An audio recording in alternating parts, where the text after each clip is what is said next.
I just had a wonderful moment just now. Praise God.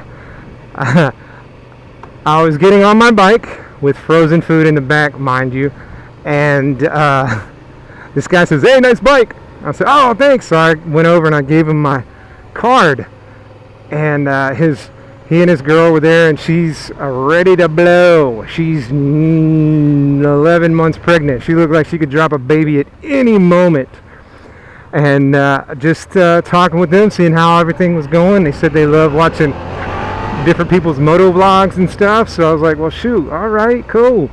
And talked to them a little bit. You know, I'm trying to get them plugged in a church. They're believers. They just haven't found a church that they that they want to go to.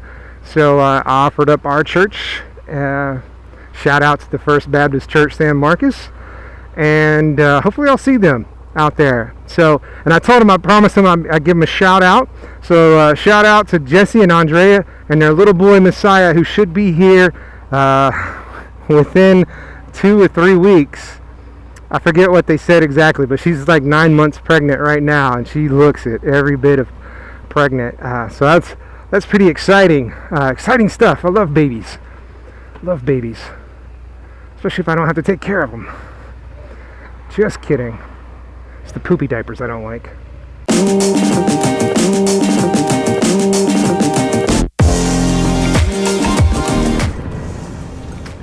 So I got my camera back up and running. I rescued it from the dead.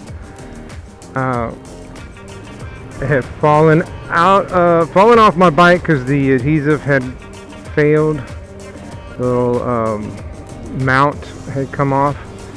So I got that replaced, and I took a look at the camera, and basically what was happening was when the camera jiggled, the battery was losing contact. So what I did was I put a better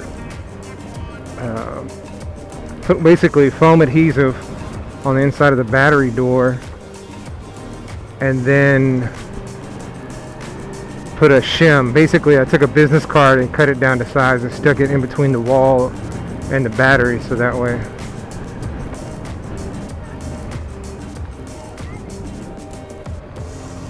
that was strange. So now it's up and running. I've used it a couple times. It seems to be doing pretty well right now, so that's good. For today's Thursday's thoughts, I was thinking that I would tell a couple of stories. I kind of had been thinking about this, and then one of my buddies, Ride to Victory, did a couple of stories on his channel this week. I'll put a link to it in the description there. Basically, he tells a story about when he was a couple years old, back before he could remember, how he ate duck poop, and then also a story about disassembling his grandfather's lawnmower. So both pretty good stories, and it kind of inspired me to also share a couple of stories. First one I want to tell is about my brother and I were latchkey kids, and so in the summer times when both my mom and my dad worked, we'd be left at the house all day long with just us. And for the most part, that wasn't really that big of a deal. I mean, it was the late 80s, so it wasn't a big deal. We were out in the country. I mean, like, the worst thing that could happen to us was get bit by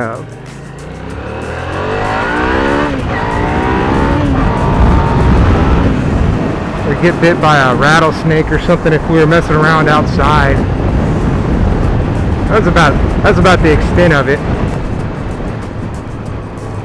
We had a yellow cake mix, and my brother and I decided that we were going to make cake.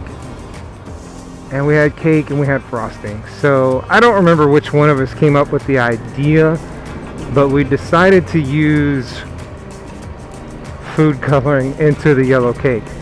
And I will tell you right now that if you use red, green, yellow, and blue food coloring in a yellow cake, it will just turn it green. So if you use all 4 of the food coloring in a yellow cake, it just turns the yellow cake green. And that's what happened. We mixed it all in the batter, and then we baked it, and when it came out, it was a green. It wasn't a pretty green by any means. It was like really ugly. But we covered it up with a nice white frosting, and it looked really good. I want to say it was a 2-layer cake. I think we used like 8-inch rounds or something. So we we put that frosting, the white frosting, all over the cake. Got it all up, put it in the cake pan, and put it on the counter in the kitchen bar area. And when my dad came home, he saw, he goes, "Ooh, cake!" And I was very excited. And after dinner, we let him cut into the cake. We let him cut into the cake, and he cut it, and as soon as he saw it was green, he threw the knife down and said something. I was like, "This cake is green," or something like that. Basically, the color green makes cake inedible, unable to be eaten. So my brother and I laughed because it was a pretty funny joke, you know. It was a pretty good little prank. And needless to say, my brother and I got to eat a lot of green cake. We ate that all. We ate all that cake, both of us. The downside is it turned our poop green, but really, I mean, who cares? It's cake. It didn't change the flavor. It was still a good cake. Now, the other story I'm going to tell was also about my dad. Now, when you get to a certain age, you have chores, you have stuff you have to do, right? And so, one of the things that my brother and I would have to do is, my dad would usually come home and cook dinner, because my mom would work late. She wouldn't usually be home till later. And he would cook the dinner, and then after dinner, my brother and I would clean up. We would do the dishes and clean up the kitchen and whatnot. Not really that bad, but my dad would always say, "All right, I cooked, y'all clean."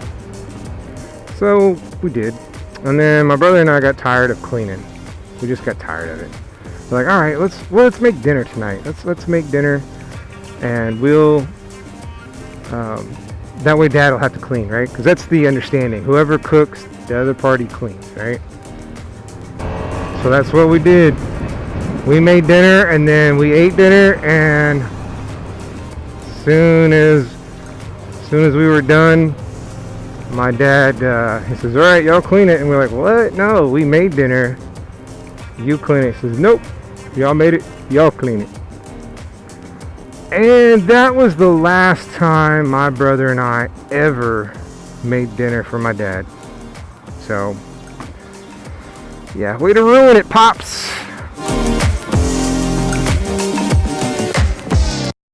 How I'm feeling? No one's coming. I don't know how much more perfect you can get than this. It's awfully nice. Let's go get a schlumburger. You can get perfect schlumburger. No one's perfect. That was nice.